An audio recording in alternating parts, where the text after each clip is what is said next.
మళ్ళీ చెప్తున్నాను, ఎవరు ఫిక్స్ అయిపోకండి. మళ్ళీ నెక్స్ట్ వీడియోలో అన్నయ్య పలాసలో బ్రాంచ్ పెడతా ఉన్నారు కదా, ఏమైంది అని అడగొద్దు. అలాగే ప్రతి బ్రాంచ్ లో కూడా దసరాకి మీరు ఇచ్చిన రెస్పాన్స్ అయితే మాత్రం సూపర్. అసలు ప్రతి బ్రాంచ్ ను బట్టి కూడా నేను చాలా హ్యాపీగా ఉన్నాను. దసరా సేల్ అయితే మాత్రం ఊపేశారు, ఇరగదీశారు, ఉతికి అవతల పాడేశారు. మీరు ఇచ్చిన ఈ ఊపుతో అసలు మార్కెట్ లో అప్పు ప్రైన్స్ అంటే ఎంత నిజంగా ఎంత రెస్పాండ్ ఉందా అని చెప్పేసి మంచి ట్రెండింగ్ ఐటమ్, మంచి క్వాలిటీ ఐటమ్ తక్కువలో తీసుకురావాలనేది ఎప్పుడు కూడా మా తపన.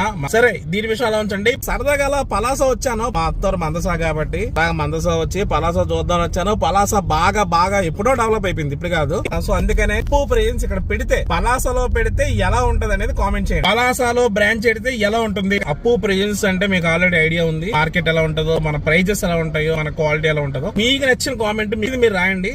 నాకు ఒక బ్రదర్ గా సజెషన్ అనుకోండి, పెడితే బాగుంటది అన్నయ్య, లేకపోతే బాగోదు, లేదా ఒక నెల 2 నెలలు 3 నెలలు పెట్టి చూడండి, లేదా సంక్రాంతి వరకు పెట్టి చూడండి, లేకపోతే కంటిన్యూ చేయండి. కంపల్సరిగా పలాసలో ఎప్పుడు కూడా క్లిక్ అవుతుంది, ఉంచండి అని. లేకపోతే పలాసలో మీకు తిరగలేదు, మీకు నచ్చిన కామెంట్, మీకు నచ్చిన సజెషన్, మీకు నచ్చింది మీరు రాయండి. నాకు ఒక బ్రదర్ గా సజెషన్ అనుకోండి. Deepavali, Christmas, new year, Sankranti మీద ఇప్పటి నుంచి ఆలోచించేస్తున్నాను. ఇంకా ఎలాంటి ఐటమ్స్ తేవాలి, తక్కువలో ఇవ్వాలి, మంచి క్వాలిటీ తేవాలి. అసలు అప్పు ప్రైన్స్ అంటే ఇంకా అప్పు ప్రైన్స్ తప్ప ఇంకెవరు ఎక్కడికి వెళ్ళకూడదు. దాన్ని బట్టి నేను ఇప్పటి నుంచే అన్నిటికీ, ప్రతి ఒక్క రంజాన్ కి అన్నిటికీ కూడా ఇప్పటి నుంచి నేను ప్లాన్ చేసుకుంటాను. ఎందుకు కామెంట్ చేయడం మర్చిపోకండి. Thank you.